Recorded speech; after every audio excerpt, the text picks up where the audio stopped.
Hello students, welcome to Commerce Site. Myself Amit sir.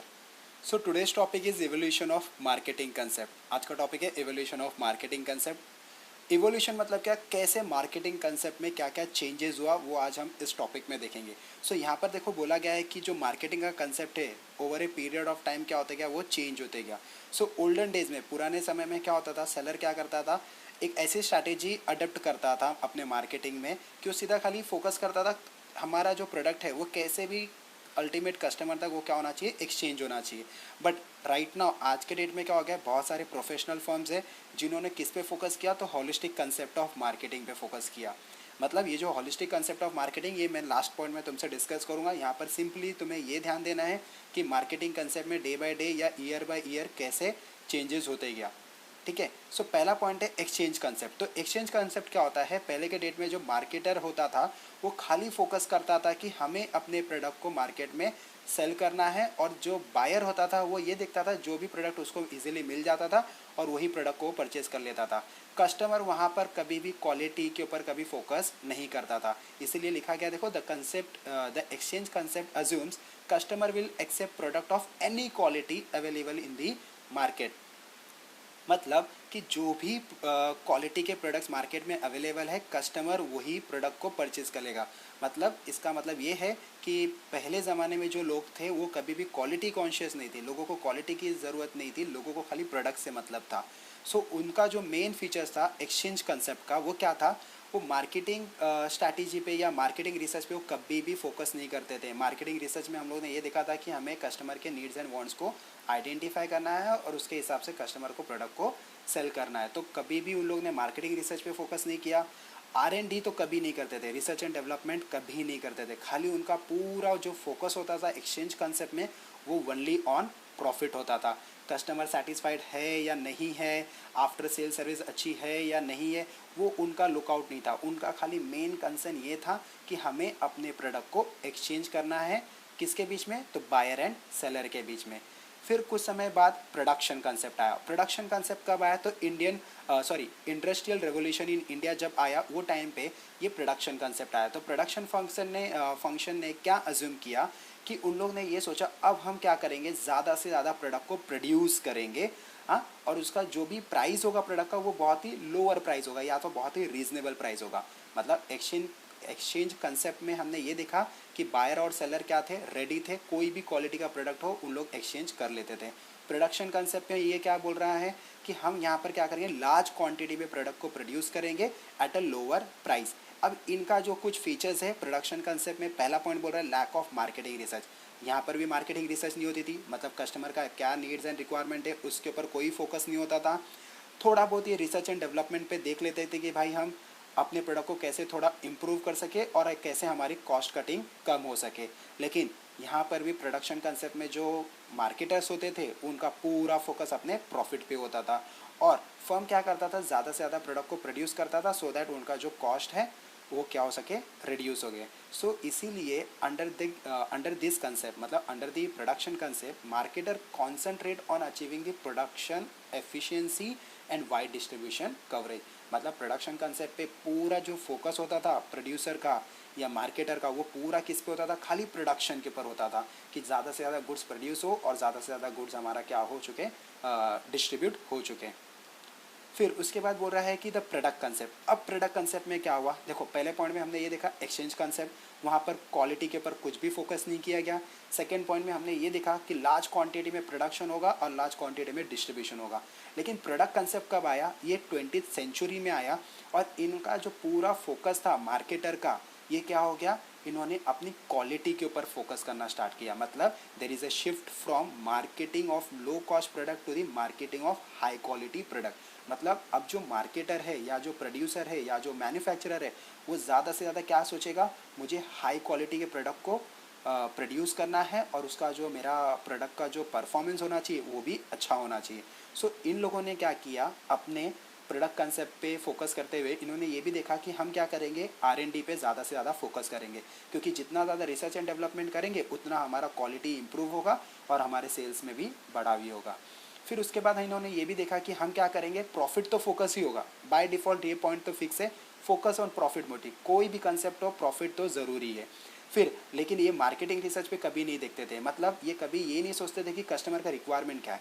इन्होंने खाली product की quality पे फोकस किया, लेकिन कस्टमर की रिक्वायरमेंट क्या है वो कभी नहीं देखा, और कस्टमर रिलेशन पे भी इनका कोई ध्यान नहीं था। फिर आया सेलिंग कंसेप्ट। अब सेलिंग कंसेप्ट कब आया, तो ये 1930s में आया, ठीक है। इसीलिए मैंने यहाँ पर लिखा है this concept gain importance after the great depression of 1930s। सो इसका जो मेन फोकस था वो क्या था, ये हम प्रमोशनल एक्टिविटीज़ पे ज़्यादा से ज़्यादा फोकस करेंगे, मतलब जितना ज़्यादा हम एडवर्टीजमेंट करेंगे अपने प्रोडक्ट का, उतना ही क्या होगा, हमारा प्रोडक्ट क्या होगा, मार्केट में सेल होगा। मैं वापस से बताता हूँ, पॉइंट नंबर 1 में एक्सचेंज कंसेप्ट देखा, वहाँ पर बायर और सेलर रेडी थे, कोई भी क्वालिटी की प्रोडक्ट मिलेगा हम उसे परचेज कर लेंगे। सेकेंड पॉइंट में हमने ये देखा, प्रोडक्शन कंसेप्ट में मैन्युफैक्चरर जो था वो उसने क्या किया, ज़्यादा से ज़्यादा क्वालिटीज़ को प्रोड्यूस वहाँ पर उसने ज़्यादा से ज़्यादा प्रोडक्ट को प्रोड्यूस किया और ज़्यादा से ज़्यादा सेल करने के लिए भी वो रेडी था। फिर हम लोग ने देखा प्रोडक्ट कंसेप्ट। प्रोडक्ट कंसेप्ट में उनका पूरा फोकस कहाँ पर हुआ, क्वालिटी ऑफ द प्रोडक्ट, क्योंकि जितना अच्छा क्वालिटी होगा प्रोडक्ट का उतना ही मार्केट में सेल होगा। बट फिर आया सेलिंग कंसेप्ट। सेलिंग कंसेप्ट में इन्होंने क्या देखा, इन्होंने अपने एडवर्टीजमेंट के ऊपर ज़्यादा फोकस किया, तो इसीलिए बोल रहा है द सेलिंग कंसेप्ट अज्यूम्स कि consumer will prefer those product जिसका सबसे ज़्यादा प्रमोशन होगा, जिसकी पब्लिसिटी होगी, जिसका एडवर्टीजमेंट होगा, सेल्समैन अच्छे होने चाहिए और सेल्स प्रमोशन भी ज़्यादा से ज़्यादा होना चाहिए। सेल्स प्रमोशन का मतलब मैंने लास्ट लेक्चर में बताया था कि सेल्स प्रमोशन में क्या होता है, बायबैक ऑफर होता है, कॉम्बो प्रोडक्ट्स होते हैं, डिस्काउंट होता है, हाँ, फिर उसके बाद क्रेडिट पॉलिसीज़ होते हैं।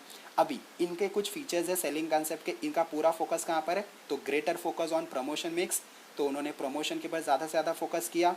प्रॉफिट तो बाय डिफ़ॉल्ट प्रॉफिट तो ध्यान होगा ही, लेकिन वापस से इनका जो मार्केटिंग रिसर्च था उसके ऊपर पूरा पुअर उनका फोकस था। इनकी कोई भी फोकस मार्केटिंग रिसर्च पे नहीं करते थे और कस्टमर रिलेशन पे भी ये ज़्यादा ध्यान नहीं देते थे, ठीक है।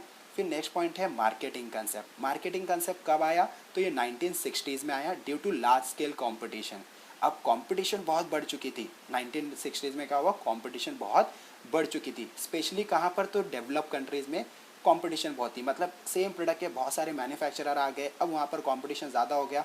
अब यहाँ पर जो भी मार्केटर थे या जो भी प्रोड्यूसर थे उन्होंने किसके ऊपर फोकस किया, तो कस्टमर ओरिएंटेड फोकस किया, मतलब कस्टमर को ज़्यादा से ज़्यादा सेटिस्फाइड करना है, कस्टमर के ऊपर मार्केटिंग रिसर्च करना है, सो दैट हमें पता चलेगा कि कस्टमर का रिक्वायरमेंट क्या है, और अकॉर्डिंगली अगर हम कस्टमर को प्रोडक्ट सेल करेंगे तो कस्टमर हमारा क्या हो जाएगा, सेटिस्फाइड हो जाएगा। इसीलिए बोला गया this concept hold the views that the success of the organisation largely depend on customer satisfaction. मतलब यहाँ पर प्रोड्यूसर किसके ऊपर ध्यान देगा, तो कस्टमर के सेटिस्फैक्शन के ऊपर ध्यान देगा। अब यहाँ पर वापस से कुछ उसके 4 मेन वेरिएबल्स है जो बहुत ही इंपॉर्टेंट है मार्केटिंग कंसेप्ट में। क्या होगा, designing the right product according to the customer. अब जो भी हम प्रोडक्ट डिज़ाइन करेंगे, मतलब मैन्युफैक्चरिंग करेंगे, वो सही होना चाहिए, मतलब कस्टमर के रिक्वायरमेंट के हिसाब से होना चाहिए। प्राइस जो होनी चाहिए वो भी रीजनेबल होनी चाहिए, और अच्छी तरीके से हमें अपने प्रोडक्ट का क्या करना है, प्रमोशन करना है, और सही चैनल के थ्रू हमें अपने प्रोडक्ट को डिस्ट्रीब्यूट भी करना है एट अ राइट प्लेस। सो इसका जो पूरा जो फोकस था मार्केटिंग कंसेप्ट का वो क्या था, मार्केटिंग रिसर्च पे भी फोकस करते थे, मतलब ये कंज्यूमर रिसर्च पे भी ध्यान देते, कंज्यूमर के नीड्स रिक्वायरमेंट को भी आइडेंटिफाई करते थे, टाइम टू टाइम ये रिसर्च एंड डेवलपमेंट भी प्रोग्राम रन करते थे। रिसर्च से क्या होता था, इनको बहुत सारी इन्फॉर्मेशन मिलता था परफॉर्मेंस ऑफ द प्रोडक्ट के लिए, और अकॉर्डिंगली ये क्या करते थे, डेवलपमेंट भी करते थे, मतलब अपने प्रोडक्ट की इंप्रूवमेंट भी करते थे। लेकिन साथ ही साथ ये लोग बैलेंस भी रखते थे, मतलब अपने प्रॉफिट के पर भी पूरा ध्यान रखते थे और साथ ही साथ अपने कस्टमर को भी सेटिस्फाइड करते थे, और इनका पूरा जो फोकस होता था वो कस्टमर रिलेशनशिप पे भी होता था।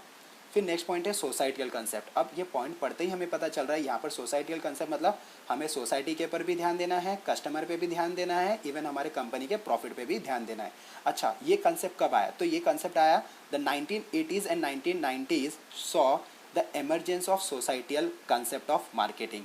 सो ये कंसेप्ट ने ये अज्यूम किया हम क्या करेंगे, हमें प्रॉपर बैलेंस मेंटेन करना है 3 एलिमेंट्स में, मतलब 3 चीज़ों में हमें पूरा फोकस करना है। पहला तो सोसाइटियल वेलफेयर, हमें अपने सोसाइटी को ज़्यादा से ज़्यादा अच्छी सर्विसेज देनी है, कस्टमर को सेटिस्फाइड रखना है, और बाय डिफ़ॉल्ट कंपनी का प्रॉफिट को भी अचीव करना है। तो इसके कुछ फीचर्स मैंने लिखे हैं। Focus on conservation of environment, हमें अपने एनवायरनमेंट को किसी भी तरह से डिस्टर्ब नहीं करना है। एनवायरनमेंट के अंदर या हम जो भी बिज़नेस करें, हमारे बिज़नेस से कोई भी पोल्यूशन नहीं होना चाहिए, हमारा सोसाइटी इन शॉर्ट डिस्टर्ब नहीं होना चाहिए। और पूरा जो फोकस होगा रिसर्च एंड डेवलपमेंट पे भी होगा, और रिसर्च एंड डेवलपमेंट ऐसी करनी है जहाँ पर तुम क्या कर सको, इको फ्रेंडली प्रोडक्ट तुम बना सको, मतलब produce a green product. Profit पे ध्यान देना है as well as customer satisfaction पे ध्यान देना है, और मार्केटिंग रिसर्च पे भी तुम्हें ध्यान देना है। तो इसीलिए लास्ट में पैराग्राफ लिखा है, the societal concept calls upon marketers to build social and ethical values. Make sure तुम जो एक बिजनेसमैन हो तो तुम्हें अपने एथिकल वैल्यूज़ के ऊपर भी फोकस करना है। विदाउट एथिक्स के तुम अपने बिजनेस को कभी भी लॉन्ग टाइम तक सर्वाइव नहीं कर सकते हो। मोस्ट ऑफ द टाइम तुम्हें अपने कस्टमर को सेटिस्फाइड रखना है, साथ ही साथ ग्रीन गुड्स भी बनाना है, मतलब इको फ्रेंडली प्रोडक्ट भी प्रोड्यूस करना है। फिर है रिलेशनशिप मार्केटिंग कंसेप्ट। ये कब आया? इन द 1990s में ये एक नया कंसेप्ट आया है, इसको हम लोग ने क्या बोला, रिलेशनशिप मार्केटिंग कंसेप्ट। तो बाय डिफ़ॉल्ट हमें यहाँ पर किसके साथ रिलेशन मेंटेन करना है, तो बायर एंड सेलर के साथ में। सो एक छोटे से सेंस में, नैरो सेंस में ये क्या बोल रहा है, of the term relation marketing refers to building a long term customer relationship. मतलब एक शॉर्ट टर्म में हमें क्या बता रहा है कि हमें अपने कस्टमर के साथ एक अच्छा रिलेशन मेंटेन करना है, और हमें भी पता है कि हमें अपने कस्टमर के साथ अच्छा रिलेशन मेंटेन करना है, क्योंकि ये जो वर्ल्ड है, ये वर्ल्ड बहुत ही कॉम्पिटिटिव वर्ल्ड है। यहाँ पर बहुत सारे बायर सेलर है, तो हम अगर कस्टमर के साथ रिलेशन मेंटेन नहीं करेंगे तो क्या होगा, हमारा कस्टमर हमारे प्रोडक्ट को स्विच करके किसी और प्रोडक्ट को यूज़ करना स्टार्ट कर देगा। इसलिए बोला है, इन ब्रॉडर सेंस ये बता रहा है कि relationship marketing involves creating, maintaining and enhancing the profitable and long term relationship. मतलब हमें कस्टमर को सेटिस्फाइड रख के भी हमें क्या करना है, ज़्यादा से ज़्यादा प्रॉफिट पे भी ध्यान देना है। इवन हमारे जितने भी स्टेक होल्डर्स है, अब स्टेक होल्डर्स क्या होता है, तो जो भी हमारे बिजनेस से जुड़े हुए लोग हैं, चाहे वो कस्टमर हो, डिस्ट्रीब्यूटर हो, डीलर हो, एम्प्लॉयज़ हो, फाइनेंसर हो, शेयर होल्डर्स हो, सप्लायर हो, सोसाइटी हो, मतलब इन सब के साथ हमें क्या करना है, अच्छी तरीके का रिलेशन मेंटेन करना है। बिकॉज हमें याद रहना चाहिए कि जो बिज़नेस है, it is a part of society. अगर बिज़नेस सोसाइटी का एक पार्ट है तो हमें सोसाइटी में जो भी हमारे स्टेक होल्डर्स हैं, सभी के साथ एक अच्छा रिलेशन मेंटेन करना है। तो ही जाके कंपनी क्या होगा, प्रॉस्पर भी होगा और प्रोग्रेस भी होगा, और जिसकी वजह से एक अच्छा खासा रिलेशन भी हमारे स्टेक होल्डर के साथ बना रहेगा। फिर लास्ट जो पॉइंट है, हॉलिस्टिक कंसेप्ट ऑफ मार्केटिंग। आज के डेट में सारे मार्केटर हॉलिस्टिक कंसेप्ट फोकस करें। हमने 1 to 7 पॉइंट में ये देखा, पहले पॉइंट में हमने देखा कि जो मार्केटर था वो एक्सचेंज पे फोकस करता था, ज़्यादा से ज़्यादा गुड्स बाइंग एंड सेलिंग हो। फिर प्रोडक्शन पे हमने ये देखा कि ज़्यादा से ज़्यादा गुड्स हमारा प्रोड्यूस हो, ज़्यादा से ज़्यादा डिस्ट्रीब्यूट हो। फिर प्रोडक्ट कंसेप्ट में हमने ये देखा कि हमारे जो प्रोडक्ट है उसकी क्वालिटी पे फोकस करना है। प्रोडक्ट के बाद हम लोग ने सेलिंग देखा, सेलिंग में हम लोग ने प्रमोशन पे ध्यान दिया। फिर प्रमोशन के बाद हम लोग ने किस पे ध्यान दिया, रिलेशनशिप पे ध्यान दिया। रिलेशनशिप के बाद हम लोग ने सोसाइटियल कंसेप्ट भी देखा कि सोसाइटी में हमें अपने कंपनी का प्रॉफिट भी अचीव करना है, कस्टमर का रिलेशन भी मेंटेन करना है, और साथ ही साथ हमें सोसाइटी को वेलफेयर फैसिलिटीज़ भी प्रोवाइड करनी है। लेकिन आज के डेट में नाउअडेज जो प्रोफेशनल मार्केटर है वो कौन सा कंसेप्ट अडॉप्ट करते हैं अपने बिजनेस में, तो वो होता है हॉलिस्टिक कंसेप्ट। अच्छा, इसे किसने इंट्रोड्यूस किया है, तो holistic concept introduce by Philip Kotler. तो ये एक important question filling the blanks के टर्म में हो सकता है। हॉलिस्टिक कंसेप्ट में देखो स्टूडेंट, इसमें 4 एलिमेंट्स है। पहला बोल रहा है इंटीग्रेटेड मार्केटिंग। इंटीग्रेटेड मार्केटिंग का मतलब होता है कि हमारे जितने भी डिपार्टमेंट्स हैं उस सारी चीज़ों को हमें क्या करना है, एक दूसरे से कोऑर्डिनेट करके चलना है।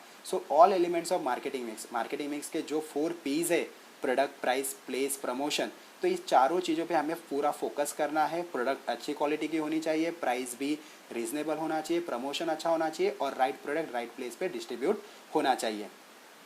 साथ ही साथ हमें ये भी ध्यान देना है कि हमें अपने रिलेशनशिप पे भी ध्यान देना है। रिलेशनशिप अपना मतलब अपने स्टेक होल्डर्स के साथ। तो अपने स्टेक होल्डर्स कौन है, कस्टमर, डीलर, सप्लायर, तो इनके साथ भी हमें रिलेशनशिप पे भी ध्यान देना है।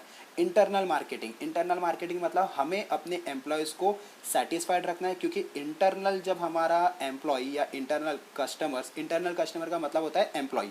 तो अगर हमारा इंटरनल कस्टमर सेटिस्फाइड है तो डेफिनेटली हमारे एक्सटर्नल कस्टमर्स को भी अच्छी सर्विस मिलेगी, और हमारे एक्सटर्नल कस्टमर और चाहे वो इंटरनल कस्टमर हो, दोनों भी सेटिस्फाइड होंगे।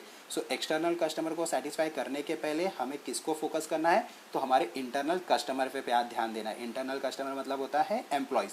तो एम्प्लॉयज़ खुश रहेगा तो अच्छी सर्विसेज एक्सटर्नल कस्टमर को भी मिलेंगे। परफॉर्मेंस मार्केटिंग, तो परफॉर्मेंस मार्केटिंग पे हमारा पूरा फोकस किसके ऊपर होना चाहिए, प्रॉफिट पे तो होना चाहिए, लेकिन साथ साथ हमें अपने कस्टमर लॉयल्टी कब होता है, तो कस्टमर जब हमारे प्रोडक्ट से सेटिस्फाइड होगा, रिपीट परचेज करेगा, रिकमेंड करेगा, तो ऐसे कस्टमर को हम लोग बोलते हैं लॉयल कस्टमर।